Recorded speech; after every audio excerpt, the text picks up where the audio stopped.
Hi, boys and girls. So today for your word work, you're going to be doing rainbow writing. And you already know how to do this. It's pretty simple. So you just take your spelling words right here and you write them on the rainbow, and then do the same thing on the bottom rainbow. Write these spelling words. So your first spelling word is spit. So I'm going to write it all the way around the rainbow like this. Spit.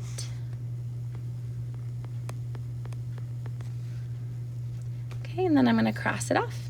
Now my next word is cast. So we have to write kind of small, like this. Okay, and I'm not going to finish the rest of the words with you because I know that you know how to do this. So I want you to finish all of the words on the rainbows and then turn it over on the back and finish your word work there. And then when you're finished, I want you to show me and go on to your Lexia.